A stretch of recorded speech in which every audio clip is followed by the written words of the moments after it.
Hey everybody, Cahlen here, and today I want to talk about permissionless money. So nowadays we all have things, well, not all, I don't have one of these actually. A lot of people have things called debit cards or credit cards, and they think that they can go down to the store and buy whatever they want with this thing, and they don't really think about whether or not, they have permission to do that. And in general, they do have permission. Not many people have trouble spending money with their debit cards unless they don't have enough money. But really, when you slide your card there, there's a communication going from the store to the whoever's making the decision here, whoever you're asking permission, and they get to say yes or no. And they can say no. They often say no because you don't have enough funds, but they can and do sometimes say no for other reasons. And especially if you're in a country more of a third world or despotic type situation, then they'll say no for pretty outrageous reasons. And so that brings us to why things like Bitcoin and cryptocurrency and cash and gold and silver are valuable. This is the fact that they are permissionless is one of the aspects which brings all of those things value. And it's a really big deal, especially when we're going into a world where, I think I mentioned this recently.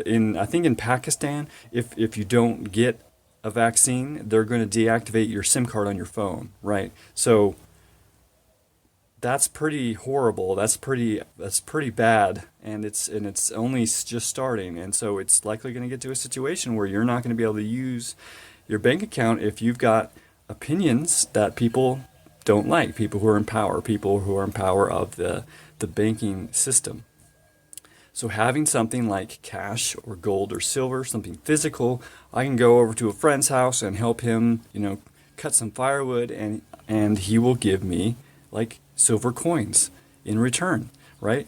We didn't have to ask anyone's permission. That's just between me and him, and that's exactly how it should be. And same with cryptocurrency. Now, you may think that you're sort of asking permission from a distributed network, but it is physically impossible for any of those machines to deny your request if you are able to prove that you own that Bitcoin. If you prove you own that Bitcoin, you can do whatever you want with it, and that machine, that hive like algorithm which is going on, which is distributed on computers all across the world, it is impossible, physically impossible for it to tell you no. So as long as the sweet nectar of electronic life is flowing through that computer's and the world's computer's veins, you don't have to ask anyone permission to send Bitcoin, assuming that you actually have the Bitcoin and you don't have it up on some other companies, like they're the ones with the Bitcoin. Like if you're using Coinbase, Coinbase owns that Bitcoin. They know what their private key is. Do you know what your private key is if you have Coinbase? You probably don't. So that's not permissionless when you've got someone in between. Like Coinbase is tied in with all of the different governmental agencies and is trying to appease them, and so it will tell you no if the government tells it to tell you no, right?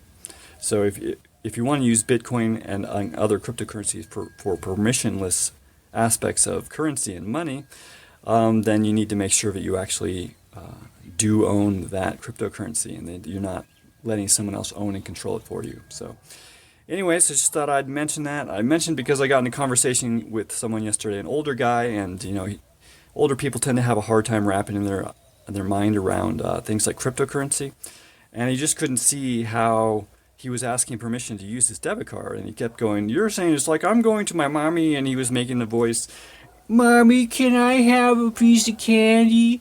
And I'm just like, no, that is exactly what you're doing.